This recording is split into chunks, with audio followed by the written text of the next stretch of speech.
Reminder Wednesday, everyone. Good morning. Hello, Dr. Cherise James. How are you today? I'm great, Dr. Tanya. Good to see you, friend. Good to see you, friend. Thank you all for watching. Thank you for joining us. I have such a special guest here today. Dr. James is a close friend of mine. We go way back to high school days. We won't tell anybody how old we are, though. Okay. We graduated like 5 years ago. Right. Thank you so much for joining me today. We're just going to get right into it. Dr. James received her Bachelor of Science in Public Relations from the University of Florida, her master's degree in College Student Affairs with an emphasis in conflict analysis and resolution from Nova Southeastern University. She later obtained her PhD in Educational Studies with a concentration in higher education and an emphasis in peace and conflict studies from the University of North Carolina at Greensboro. Dr. James has worked at Wake Forest University for 13 years, holding several roles, including resident coordinator, assistant director of Res Life, associate director of orientation and lower division programming. And her current role as the director of orientation allows her the opportunity to collaboratively work with offices across the university to deliver programs to first-year students, sophomores, and transfer students. Dr. James is also teaching graduate level courses, especially this one here, Black Populations in Higher Education at the University of North Carolina at Greensboro. During her personal time, Dr. James can be found at her local CrossFit gym, as well as spending time with friends and family. I'm so proud of you. Thank you, friend. I appreciate that. Listen, it's so great to have these conversations. The work that you're doing is absolutely incredible. You are a dynamic force and totally committed to the academe, to higher education and serving students. So let's get right into it. Yeah, right into the Q&A. Yeah, let's dig into it. So Dr. James, please tell me your role as the director of orientation at Wake Forest, okay? What is that? What do you do? Yeah. So Wake Forest University is a top 30 institution located in North Carolina, specifically Winston-Salem, North Carolina. And so within my role, I'm sort of the welcome committee, as I would like to say, for all of our students, as well as our parents, our family, who are exploring the idea of coming to college. And so my role really starts with those students who are exploring college and specifically exploring Wake Forest University.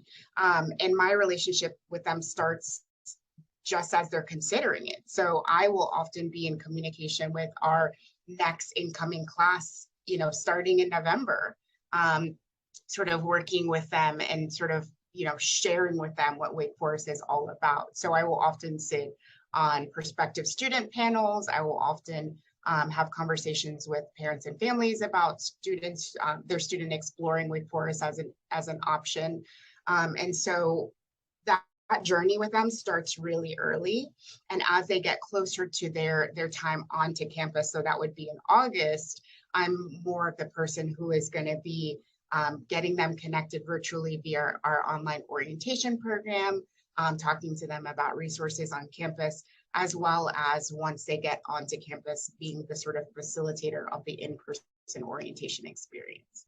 That's amazing. I think that, when students see it from their perspective, orientation starts when they get to orientation, right? Mm-hmm. Sometimes those communications come in a little bit earlier, but for the most part, their perspective may mean like day of, right? Yeah. And from what it sounds like for you, it starts way before the actual orientation day. Yeah, absolutely. So our early decision students can know that they're coming to Wake as early as November. Okay. And so for us, we launch our early decision website so that students who have opted for that know those key dates of when they should be planning to arrive on campus, what opportunities there will be. And so that will typically launch in November. So they're already getting information from me about what to expect. I will start communicating with both the early decision and sort of our entire class more formally and regularly in March and in or late February. So they will hear from me from February through their entire first year. And so that is something that they can remain and feel consistent about regarding the amount of communication they will get from me.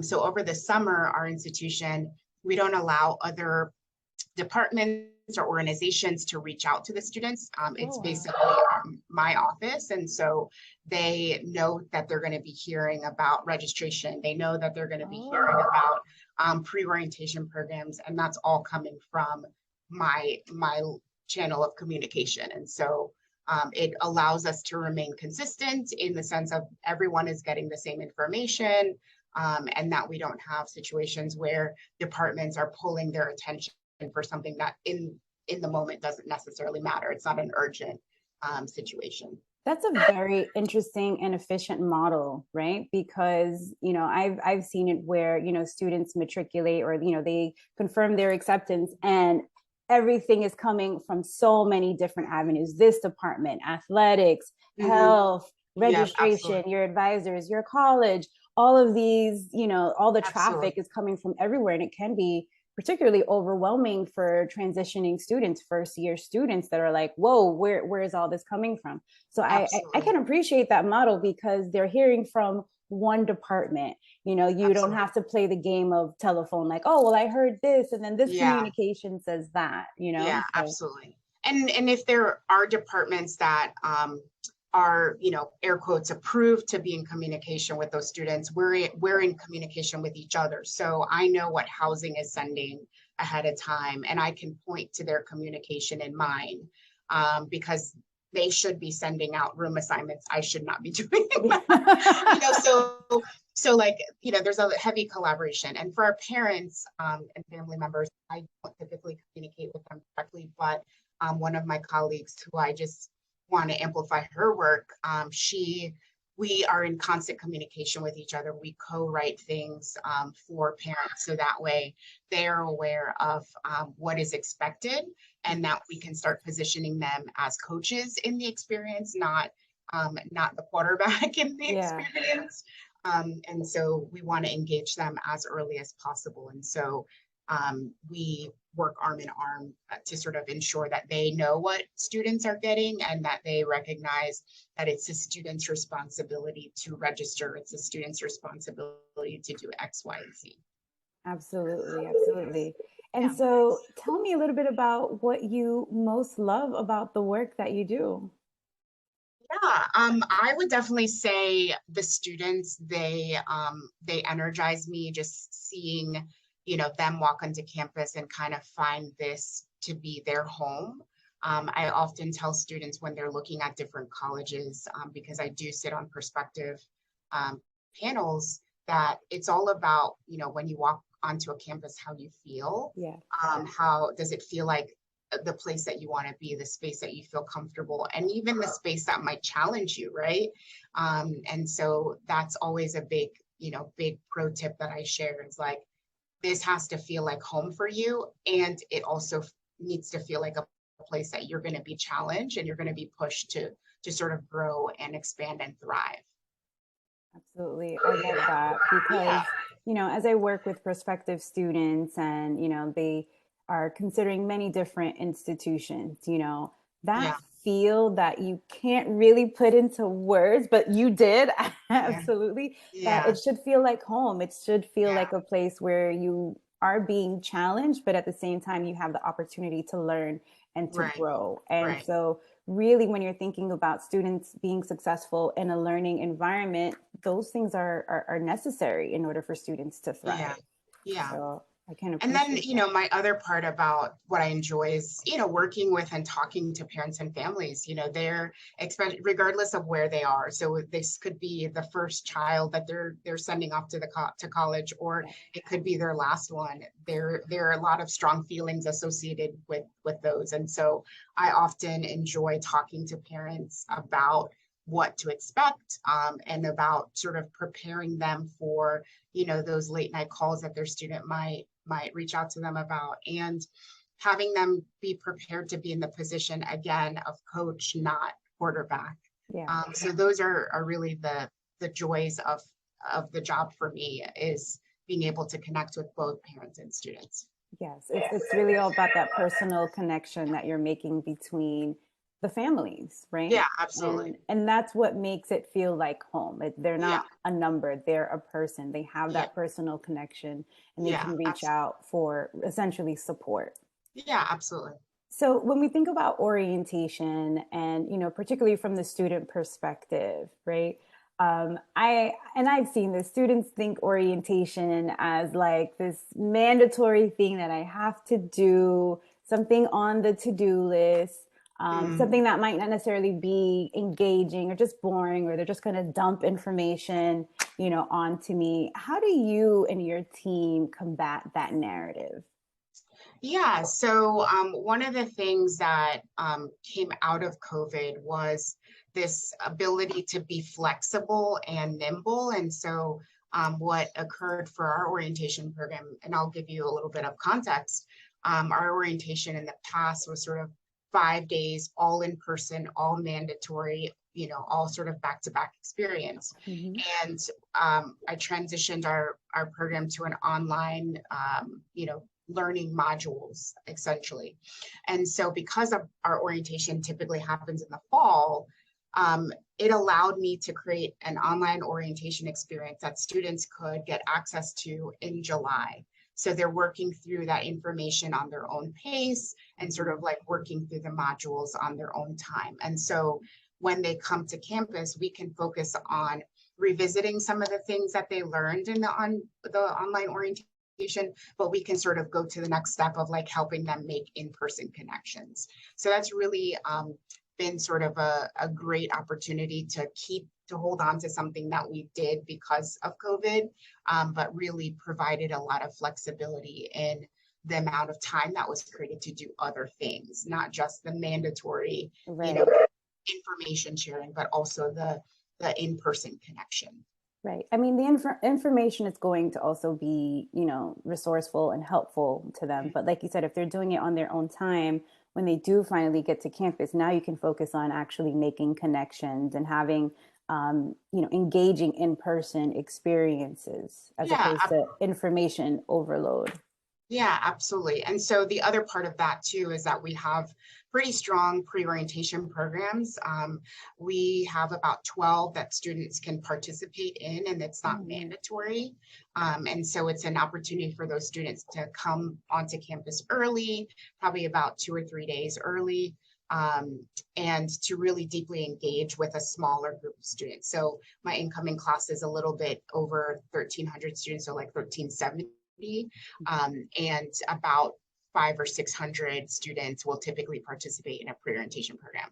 And each pre-orientation program is anywhere from 20 students to our largest being about 120. So they really get a chance to deeply engage in topics of interest, anywhere from being outdoors. So we have an outdoor pursuits kind of program. Band is considered a pre-orientation program as well.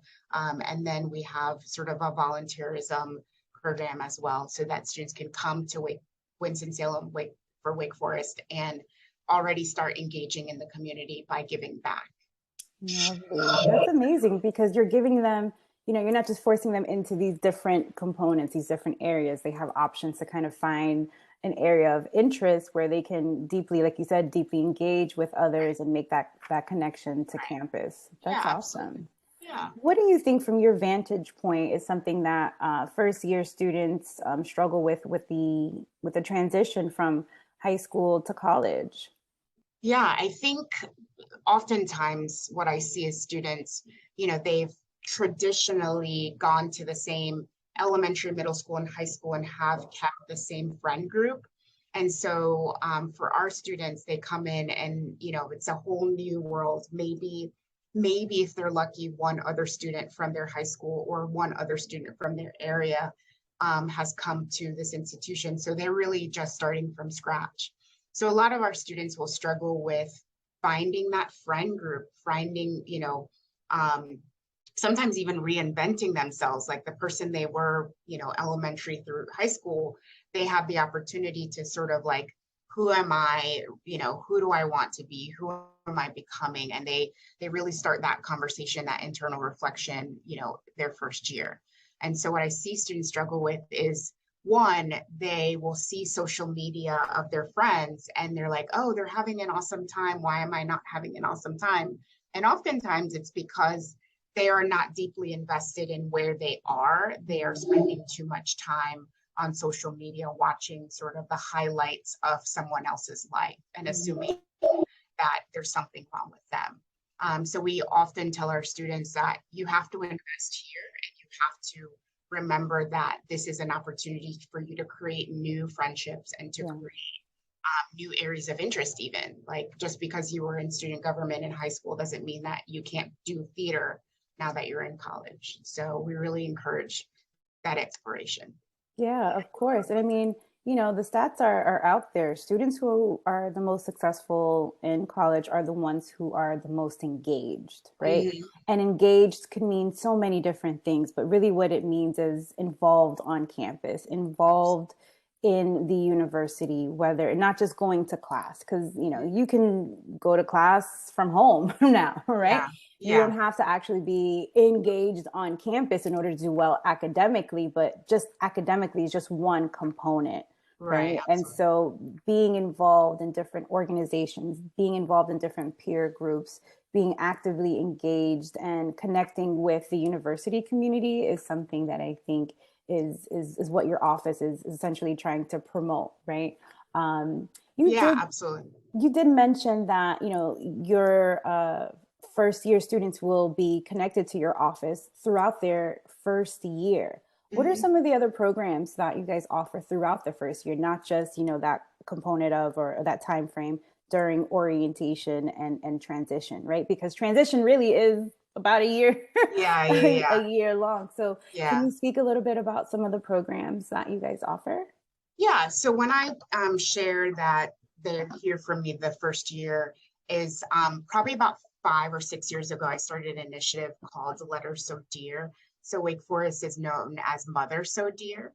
And so Letter So Dear is an opportunity for our upper class students to write a letter to their freshman self. So Yeah. it's an opportunity for them to say, during my time at Wake Forest, these are the things that I struggled with, and these are the ways in which I overcome those obstacles, or these are the resources that I utilize that were really helpful for me.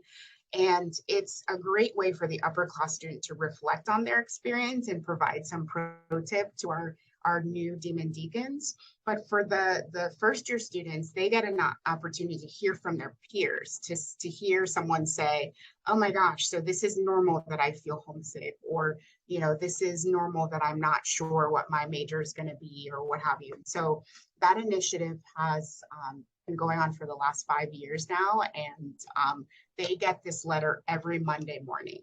So it's a message that, it'll say, hey, Tanya, like, and then the letter is there. And alongside of that, I highlight events and programs that my colleagues are doing. So students can never say, oh, I don't know what's happening on campus. I Yeah. don't know how to engage. And I kind of highlight key things that would be important for them, not only like the organizational fair that's coming up, or plays that are happening on campus, but things that are specifically targeted to them as first year students or sophomores. So our first years and transfer students will get these messages to help ingrain them into or introduce them into the Wake Forest community. So they get those letters through their entire first year.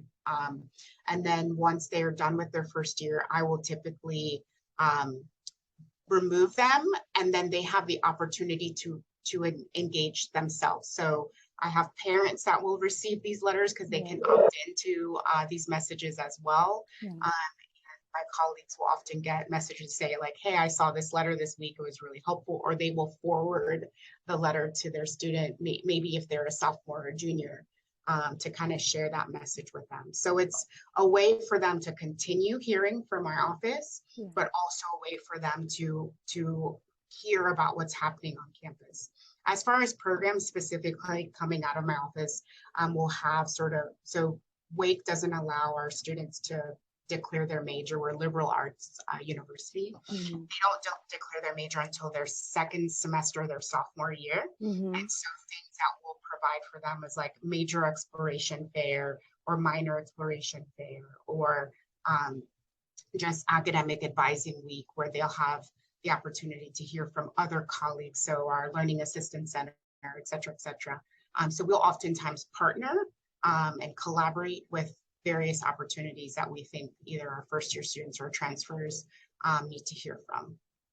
That's amazing. You're more than just like the welcome committee, but more so the welcome, support, we got you for a good year committee, and here to just help you get through this transition that can be life altering. I mean, it is life altering, Right. but it's definitely needed, right? And so when we talk about student support systems and student support offices and student services, this is just one component that we touch on. And I think people just kind of like to zoom past orientation and go straight to other, clubs and organizations and declaring the majors, and really kind of focus on other areas. But this is so critically important, and I see that Wake Forest is doing excellent work via you and your office, and I just love that your the connections, the engagement is what's put to the front, right? It's a priority of helping students recognize the importance of being engaged and making those connections. Right. So And for us, I mean, the engagement starts early, and that's yeah, why even with those pre-orientation programs, we really try to encourage those, even though they're not mandatory, because we see them as a way for the student to opt into their experience. Because as you know, college, a huge part of it is opting in. yep, But yeah, you'll have your academics that you have to do, right, but the ways in which you enrich your experience will then be the opting in portion. And so what we find is that students who participate in our pre-orientation programs, they often will remain with us. And because they're already finding not only their friend group, but they're like, here's a group of people who are interested in the same things that I'm interested in, and provides them an opportunity for like safe exploration into like other areas of interest as well. yes.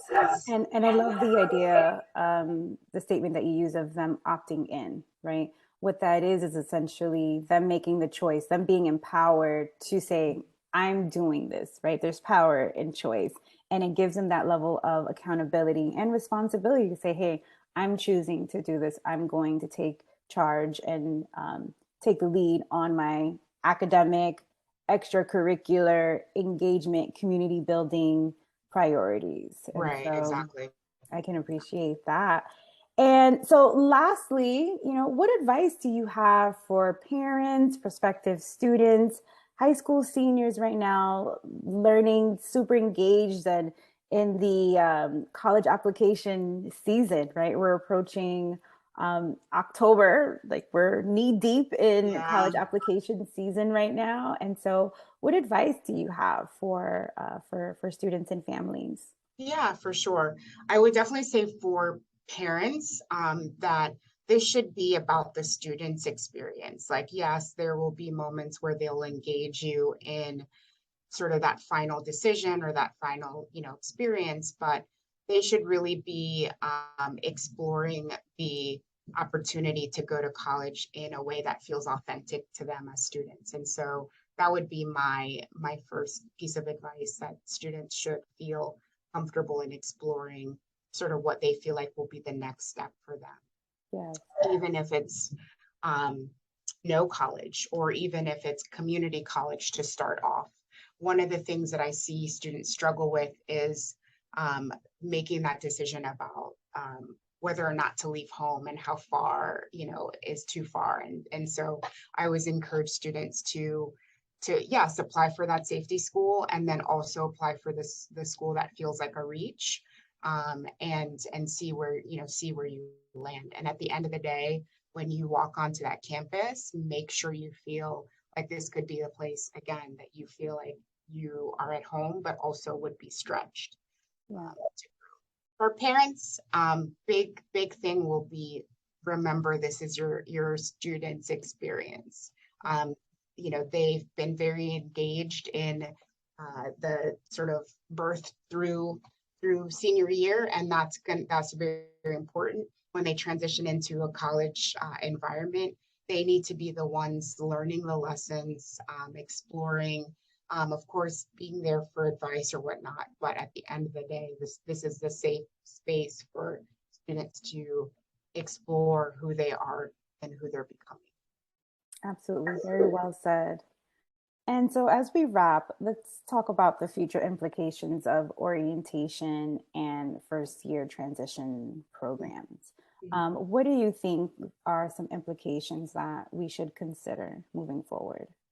Yeah, I think implications for orientation, but certainly for higher ed, would be the impact of COVID. And so oftentimes orientation programs are sort of built on the sense of in-person engagement, heavy in-person engagement. And what we see is that students and even parents and families are having a hard time re-engaging, right? Feeling comfortable again in engaging in person. And so we need to get used to that. We need to get used to providing multiple opportunities for engagement.